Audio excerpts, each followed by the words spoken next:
जय श्री कृष्ण मित्रों, मैं प्रियंका स्वागत करती हूँ आपका जीवन और आध्यात्म में। कैसे हैं आप सब? आप लोग के लिए लेके आई हूँ सावन सोमवार की कथा। तो चलिए सुनते हैं। अमरपुर नगर में एक धनी व्यापारी रहा करता था। दूर दूर तक उसका व्यापार फैला हुआ था और नगर में उस व्यापारी का सभी लोग मान सम्मान करते थे। इतना सब कुछ होने पर भी वह व्यापारी अंतर मन में बहुत ही दुखी रहा करता था, क्योंकि उस व्यापारी का कोई पुत्र नहीं था। दिन रात उसे एक ही चिंता सताती थी कि उसकी मृत्यु के पश्चात उसके इतने बड़े व्यापार और धन संपत्ति का मालिक कौन होगा, कौन संभालेगा उसे। पुत्र पाने की इच्छा से वह व्यापारी प्रति सोमवार भगवान शिव की व्रत पूजा किया करता था। सायंकाल को व्यापारी शिव मंदिर में जाकर भगवान शिव के सामने घी का दीपक भी जलाया करता था। व्यापारी की भक्ति को देख करके माता पार्वती ने भगवान शिव से कहा, हे प्राणनाथ, यह व्यापारी आपका सच्चा भक्त है। कितने दिनों से यह सोमवार का व्रत और पूजन नियम से करता है। भगवान आप इस व्यापारी की मनोकामना अवश्य पूर्ण करें। भगवान शिव ने मुस्कुराते हुए कहा, देवी पार्वती, इस संसार में सबको उनके कर्मों के अनुसार ही फल प्राप्त होता है। प्राणी जैसा कर्म करता है वैसा ही फल उसे प्राप्त होता है। इसके बावजूद पार्वती जी नहीं मानी। उन्होंने आग्रह करते हुए कहा, नहीं प्राणनाथ, आपको इस व्यापारी की इच्छा पूरी करनी ही पड़ेगी। यह आपका अनन्य भक्त है। प्रति सोमवार आपका विधिवत व्रत रखता है और पूजा अर्चना के बाद आपको भोग लगा करके समय पर भोजन ग्रहण कराता है। आपको इसे पुत्र प्राप्ति का वरदान देना ही होगा। पार्वती का इतना आग्रह देख करके भगवान शिव ने कहा, तुम्हारे आग्रह पर मैं इस व्यापारी को पुत्र प्राप्ति का वरदान देता हूँ, लेकिन इसका पुत्र 16 वर्ष से अधिक जीवित नहीं रह सकेगा। उसी रात भगवान शिव ने स्वप्न में उस व्यापारी को दर्शन देकर उसे पुत्र प्राप्ति का वरदान दिया और उसके पुत्र के 16 वर्ष तक जीवित रहने की बात भी बताई। भगवान के वरदान से व्यापारी को खुशी तो हुई, लेकिन पुत्र की अल्पायु की चिंता से वह खुशी को नष्ट कर दिया करता था। पहले की तरह सोमवार का विधिवत व्रत करता था। कुछ महीने के पश्चात उसके घर में अति सुंदर पुत्र उत्पन्न हुआ। पुत्र जन्म से व्यापारी के घर में खुशियां भर गईं। बहुत धूमधाम से पुत्र जन्म का समारोह मनाया गया। व्यापारी को पुत्र जन्म की अधिक खुशी नहीं हुई, क्योंकि उसे पुत्र की अल्पायु का रहस्य पता था। यह रहस्य घर में किसी को नहीं मालूम था। विद्वान ब्राह्मणों ने उस पुत्र का नाम अमर रखा। अमर 12 वर्ष का हुआ तो शिक्षा के लिए उसे वाराणसी भेजने का निश्चय किया गया। व्यापारी ने अमर के मामा दीपचंद को बुलाया और कहा कि अमर को शिक्षा प्राप्त करने के लिए वाराणसी छोड़ आए। अमर अपने मामा के साथ शिक्षा प्राप्त करने के लिए चल दिया। रास्ते में जहाँ भी अमर और दीपचंद्र रात्रि विश्राम के लिए ठहरे, वहीं यज्ञ करते और ब्राह्मणों को भोजन भी कराते रहते। लंबी यात्रा के बाद अमर और दीपचंद्र एक नगर में पहुंचे। उस नगर के राजा की कन्या का विवाह खुशी में पूरे नगर को सजाया गया था। निश्चित समय पर बारात आ गई, लेकिन वर का पिता अपने बेटे के एक आंख के काने होने के कारण बहुत ही चिंतित था। उसे इस बात का भय सता रहा था कि राजा को इस बात का पता चलने पर कहीं वह विवाह से इनकार न कर दे, इससे उसकी बदनामी होगी।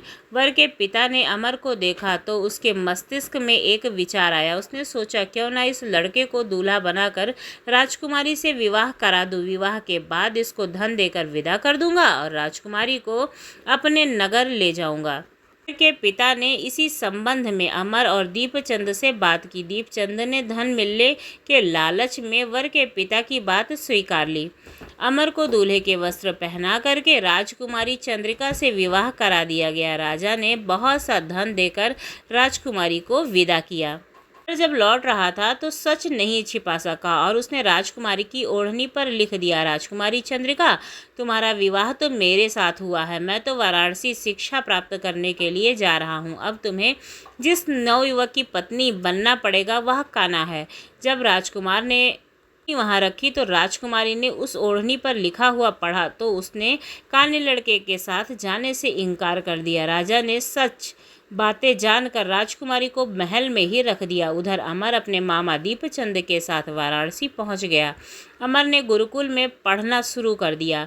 जब अमर की आयु 16 वर्ष की पूरी हुई तो उसने एक यज्ञ किया। यज्ञ की समाप्ति पर ब्राह्मणों को भोजन कराया और खूब अन्न वस्त्र दान दिए। रात को अमर अपने शयन कक्ष में सो गया। शिव के वरदान के अनुसार सायन अवस्था में ही अमर के प्राण पखेरु उड़ गए। सूर्योदय पर मामा अमर को मृत देखकर रोने पीटने लगा। आसपास के लोग भी एकत्र होकर दुख प्रकट करने लगे। मामा के रोने विलाप करने के स्वर समीप से गुजरते हुए माता पार्वती और भगवान शिव ने भी सुने। माता पार्वती ने भगवान से कहा, प्राणनाथ, मुझसे इसके रोने का स्वर सहन नहीं हो रहा है। आप इस व्यक्ति के कष्ट अवश्य दूर करें। भगवान शिव ने पार्वती जी के साथ अदृश्य रूप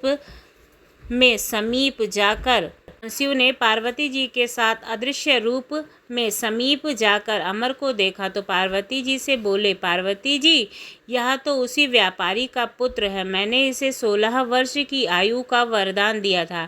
इसकी आयु तो पूरी हो गई है। पार्वती जी ने फिर भगवान शिव से निवेदन किया, प्राणनाथ, आप इस लड़के को जीवित करें, नहीं तो इसके माता पिता पुत्र की मृत्यु के कारण रो रो कर अपने प्राणों का त्याग कर देंगे। इस लड़के का पिता तो आपका परम भक्त है, वर्षों से सोमवार का व्रत करते हुए आपको भोग लगा रहा है। पार्वती के आग्रह करने पर भगवान शिव ने उस लड़के को जीवित होने का वरदान दिया और कुछ ही पल में वह जीवित होकर उठ बैठा। शिक्षा समाप्त करके अमर मामा के साथ अपने नगर की ओर चल दिया। दोनों चलते हुए उसी नगर में पहुंचे जहां अमर का विवाह हुआ था। उस नगर में भी अमर ने यज्ञ का आयोजन किया। समीप से गुजरते हुए नगर के राजा ने यज्ञ का आयोजन देखा। राजा ने अमर को तुरंत पहचान लिया। यज्ञ समाप्त होने पर राजा अमर और उसके मामा को महल ले गया और कुछ दिन उन्हें महल में रखकर बहुत सा धन वस्त्र देकर राजकुमारी के साथ विदा किया। रास्ते में सुरक्षा के लिए राजा ने बहुत से सैनिकों को भी साथ भेजा।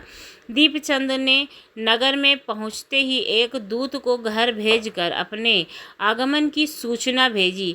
अपने बेटे अमर के जीवित वापस लौटने की सूचना से व्यापारी अत्यंत प्रसन्न हुआ। व्यापारी ने अपनी पत्नी के साथ स्वयं को एक कमरे में बंद कर रखा था। भूखे प्यासे रहकर व्यापारी और उसकी पत्नी बेटे की प्रतीक्षा कर रहे थे। उन्होंने प्रतिज्ञा कर रखी थी कि यदि उन्हें उनके बेटे की मृत्यु का समाचार मिला तो वे अपने प्राण त्याग देंगे। अपनी पत्नी और मित्रों के साथ नगर के द्वार पर पहुंचा। वह अपने बेटे के विवाह का समाचार सुनकर पुत्र वधू राजकुमारी चंद्रिका को देखकर उसकी खुशी का ठिकाना ना रहा। उसी रात भगवान शिव ने व्यापारी के स्वप्न में आकर कहा, हे श्रेष्ठिय, मैंने तुम्हारे सोमवार के व्रत करने के कारण और व्रत कथा सुनने मात्र से प्रसन्न होकर तुम्हारे पुत्र को दीर्घायु प्रदान की है। व्यापारी अत्यंत प्रसन्न हुआ। सोमवार का व्रत करने से व्यापारी के घर में खुशियां लौट आईं। शास्त्रों में लिखा है कि जो भी स्त्री पुरुष सोमवार का विधिवत व्रत करते हैं और व्रत कथा सुनते हैं, उनकी सभी इच्छाएं पूर्ण होती हैं। धन्यवाद।